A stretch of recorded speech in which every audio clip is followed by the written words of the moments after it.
smoke because it's still an IDLH environment, and as long as something's burning, it's not really cold, and there's the smoke is moving around, and you can see that on the thermal imaging camera also. So the value of the camera inside the building, being able to see what's really going on, is just so important.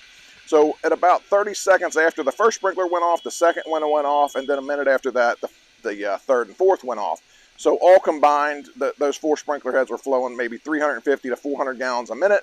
And then we pumped the system, and it was definitely flowing about 400 gallons a minute there. So the fire was 100% contained to the shelving unit with the sprinkler system. So it just confirms everything that we talk about of, hey, the fire department's got some time. Slow down. Let the sprinkler system really do what it's supposed to do.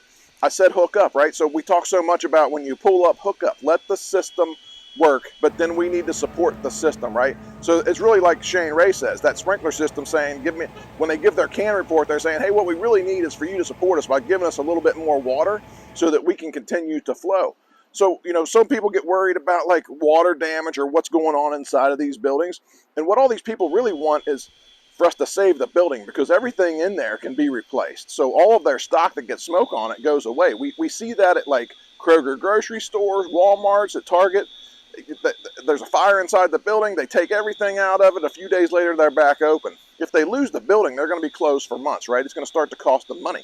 So the other thing about the water, so as those sprinkler systems were flowing, yes, we got to see about 2 inches of water on the floor at most. Well, all of those shelving units were 6, 8, 10 feet off the ground. So that water that's on the floor isn't getting to them anyway, and those buildings are all designed, and the water starts to, you know, flow away and drain. So just let the system do what it really does inside of these buildings. So when we were inside the building, we got to see, you know, some racks collapse. So the racks didn't collapse due to the fire. The racks collapsed because of the water, and we talk so much about that none of these racking systems are designed to have water. So as Shane sometimes says, right, we have a box full of sweaters and it gets wet. Well, how much does that weigh? Well, here we had paper towels and all kinds of paper commodities that got wet, and that rack storage fell over. So, you know, a takeaway from that is, if you're getting wet by the sprinkler system, you're in the collapse zone. So don't operate in that collapse zone anywhere. So just stay back from it.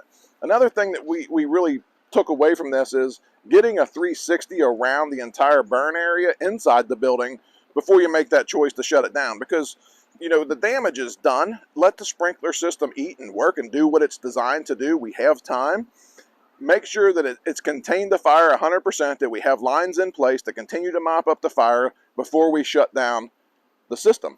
So it just buys us time. What we got to see during one of the burns is, even with the camera, we couldn't see that there was a hot spot, but the thermocouple recognized that it kept on picking up like 400 degrees on a shelf. Well, when we did a 360 around that shelving unit, we did see a fire that was like 1 foot by 1 foot burning on a shelf that was totally, you know, concealed basically by some product that was wet. So though it might not grow a lot, in this case, doing that 360, we were able to visualize it, and the value of having the thermocouples was like, oh, we should probably take a look at this. And when we did, it was like, oh yeah, the fire's there. And we got a little clip of that too, that when we did the 360 around with the camera, that it was very obvious just from another vantage point what that looked like.